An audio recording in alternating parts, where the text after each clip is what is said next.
Now, a bomb attack in southeast Turkey has killed 2 policemen and injured 5 others. It took place at a highway checkpoint in the city of Şırnak. Security officials say militants detonated a vehicle laden with explosives at the checkpoint. The PKK is suspected of carrying out the attack.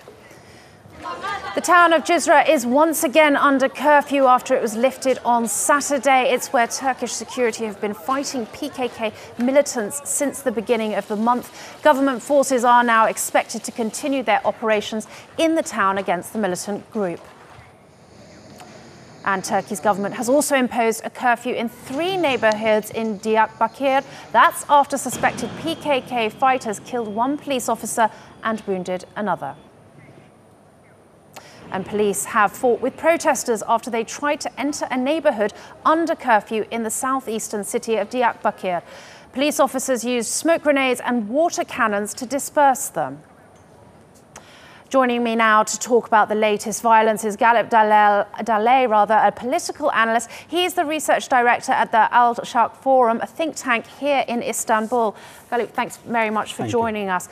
Now, Turkey really has seen a resurgence in this violence over the past couple of months, and many people are quite surprised by this, given the comparative success HDP had in the elections.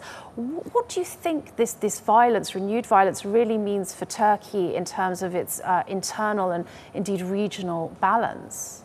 Well, I mean, you're right. I mean, it came as a surprise actually to everyone, especially after the HDP did quite well in the recent election. I mean, HDP right now have 80 MPs, which is the political wing of the Kurdish movement, in parliament, and it can mount a significant challenge, political challenge to the government if it uses, its forces quite wisely. I mean, while you have this picture, but at the same time, you witness to the reinitiation of the fight.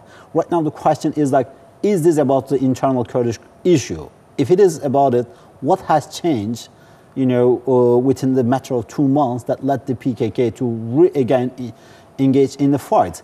And the question comes to actually more about the Syria, the developments in the Kurdish part of the Syria rather than Turkey, because the PKK in one way or another has indicated from the beginning that it will regard the evolution, it will basically make the evolution of the Kurdish peace process contingent upon what will happen in the Syrian Kurdish, the Kurdish part of the Syria. But the question is that, this Kurdish part of the Syria is not just, the development in the Kurdish part of Syria is not just being affected by Turkey's action, but it's by Syrian internal dynamics. So let me ask you this, the HDP has consistently said for a while now, it's time to put down arms, talk needs to happen.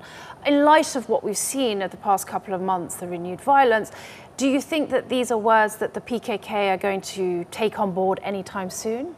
Well, to be honest, it doesn't look like. I mean, since the June 7 election, HDP has made several announcements of that kind, but in all of them, PKK just rebuffed it. It was rebuffed by the PKK. So we right now clearly see in the internal hierarchy of power within the Kurdish political camp who is at the top. The PKK, the arm wing is at the top. So therefore, is the other way around. The arm wing can put more pressure on the political wing rather than the other way around. So I personally don't think that the PKK's announcement will have any effect.